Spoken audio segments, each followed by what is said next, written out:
मोहतरम justice retired रफ़ीक तारड़ साहब एक पाकीज़ा ज़िंदगी गुजार कर अपने खालिक व मालिक के हज़ूर पेश हो गए हैं। अपने दीन और मुल्क के साथ उनकी वाबस्तगी और मोहब्बत लाजवाल थी। हमारा उनके साथ देरीना ताल्लुक़ और गहरे ख़ानदानी मरासिम थे। जस्टिस तारड़ साहब जब सेनेटर बने, उस वक्त मैं प्राइम मिनिस्टर का स्टाफ ऑफिसर था। उनसे जब भी मुलाकात होती तो मैं कहा करता था कि आप सेनेट में सुप्रीम कोर्ट के वाहिद रिटायर्ड जज हैं। हुकूमत को आपके तजर्बे और सलाहियतों का फ़ायदा उठाना चाहिए। मगर वो उस वक़्त शिकवा किया करते कि वज़ीर-ए-आज़म साहब से मुलाकात ही नहीं होती। बाद में फिर मुलाकात ऐसी हुई कि वज़ीर-ए-आज़म नवाज़ शरीफ ने मुल्क की सदारत का ताज उनके सर पर सजा दिया। वो सियासत नहीं, वकालत और अदालत के आदमी थे। सदर बनकर आईनी हदूद तक महदूद रहे, सरकारी वसाइल के इस्तेमाल में भी बहुत मोहतात थे और उनका कम से कम इस्तेमाल किया करते थे। राकिब उनसे अक्सर मिलता और उनकी बातों, शेरों और लताइफ से मुस्तफ़ीज़ होता रहता। तारड़ साहब को एक सच्चे मोमिन की तरह आकाए दो जहां की ज़ात आली से बेपनाह अकीदत और इश्क था और इसका अक्सर इजहार होता रहता था। वो मेरे कालम बाकायदगी से पढ़ते और फ़ोन पर बड़ी हौसला अफजाई किया करते थे।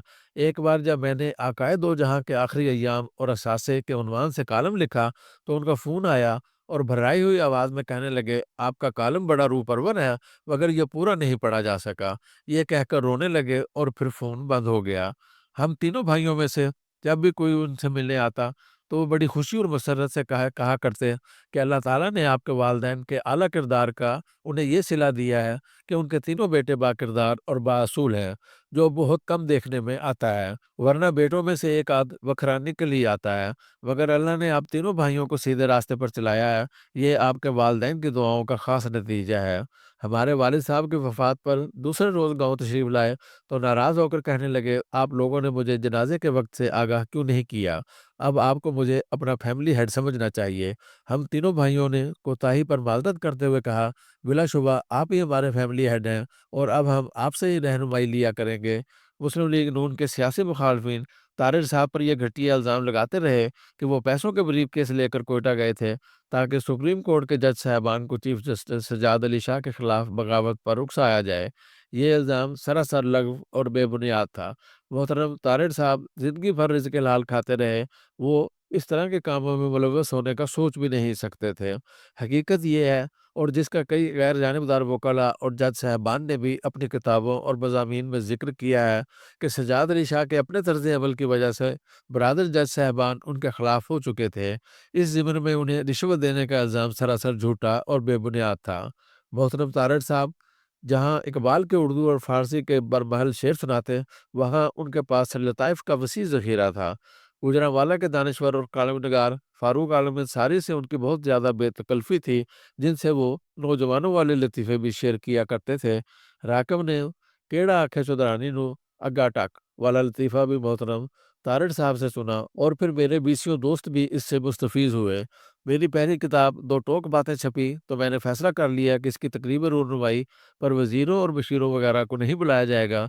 इसकी सदारत मोहतरम जस्टिस रफ़ीक तारड़ साहब करेंगे और मेहमान ख़ुसूसी मेरे उस्ताद मोहतरम शेख इम्तियाज़ अली, साबिक़ प्रिंसिपल यूनिवर्सिटी लॉ कॉलेज होंगे।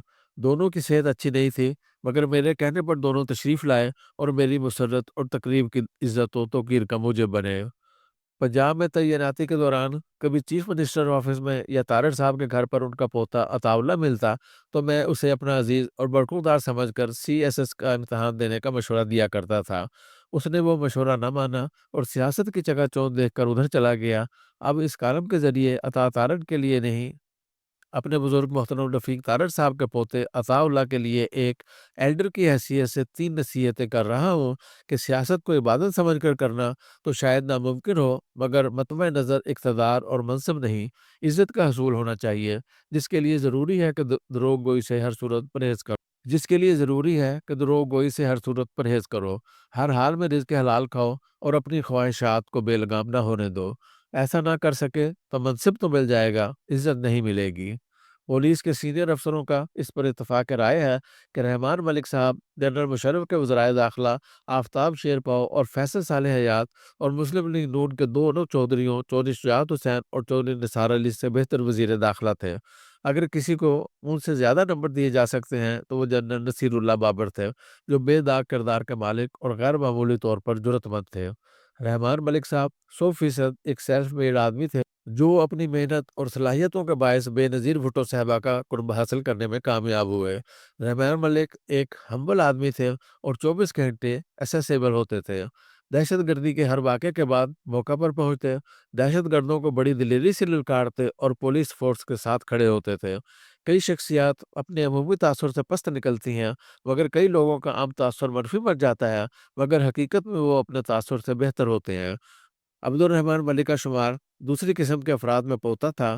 ایک بار جب میں ایف سی میں تھا تو ہم دو افسروں نے کراچی کا دورہ کیا۔ آئی جی سندھ سعید خان صاحب نے ڈنر پر بلایا۔ وہاں میں نے رحمان ملک صاحب کی خوبیوں کے بارے میں پوچھا تو آئی جی اور ڈی آئی جی کراچی دونوں نے یہ کہا کہ رحمان ملک ڈلیور کرنے اور رزلٹ دینے والا ایک عملی آدمی ہے۔ پرائم منسٹر اسے کوئی ٹارگٹ دے دیں، مثلاً بے نظیر کہہ دے کہ مجھے فرانس کے برگر چاہیے، تو صبح ناشتے پر پرائم منسٹر کی ٹیبل پر مطلوبہ برگر موجود ہوں گے۔ یہ صرف ملک صاحب کا ہی کمال تھا۔ 2009 سے پہلے میری ملک صاحب سے کوئی ملاقات نہ تھی۔ میں گوجرانوالہ ڈویژن میں تعینات تھا کہ ایک روز ان کے اسٹاف افسر کا فون آیا کہ انٹیریئر منسٹر صاحب کل گوجرانوالہ آ رہے ہیں اور ان کی خواہش ہے کہ ڈی آئی جی یعنی میں انہیں کینٹ کے ایئرپورٹ پر ملیں۔ وزیر داخلہ کا احترام واجب تھا، لہٰذا میں پہنچ گیا۔ ملک صاحب اپنے چھوٹے جہاز سے اکیلے ہی اترے، مجھے بڑے اتفاق سے گلے ملے اور کہنے لگے، امن و امان کے لحاظ سے وزارت داخلہ کی ریٹنگ میں آپ کی ڈویژن پہلے نمبر پر اور دوسروں کے لیے رول ماڈل ہے۔ میں اس پر آپ کو خراج تحسین پیش کرتا ہوں۔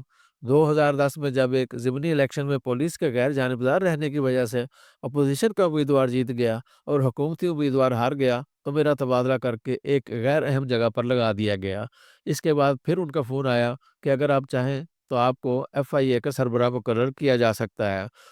میں نے اس پیشکش پر ان کا شکریہ ادا کرتے ہوئے کہا کہ یہ پیشکش مجھے پرائم منسٹر گیلانی صاحب کی طرف سے بھی آ چکی ہے، مگر شہباز شریف نے تو مجھے 2.5 سال برداشت کیا ہے، آپ تو مجھے 2.5 مہینے بھی برداشت نہیں کر سکیں گے۔ اس پر وہ ہنسنے لگے اور بات ختم ہو گئی۔ 2013 میں پاسپورٹ کا محکمہ بہت بڑے بحران کا شکار ہوا تو نگران حکومت نے مجھے ڈائریکٹر جنرل پاسپورٹ لگا دیا۔ وہاں جا کر جب حقائق معلوم ہوئے تو سب سے زیادہ ذمہ دار وزیر داخلہ اور سابق ڈائریکٹر جنرل قرار پاتے تھے۔ انہی دنوں اسلام آباد ہائی کورٹ میں محکمہ پاسپورٹ کے کیس کے سلسلے میں مجھے بلایا گیا۔ عدالت کی طرف سے جب بحران کی وجوہات پوچھی گئیں تو مجھے وزیر داخلہ کا نام بھی لینا پڑا۔ اس کا چرچا میڈیا میں بھی ہوا۔ اس کے بعد کئی تقریبات میں رحمان ملک صاحب سے ملاقات ہوئی، مگر انہوں نے معمولی سا بھی گلہ نہ کیا اور بڑی گرمجوشی سے ملتے رہے۔ وہ تنگ دل نہیں، بڑے فراخ دل انسان تھے۔ اللہ تعالیٰ ان کی خطائیں معاف فرما کر ان کی مغفرت فرمائے۔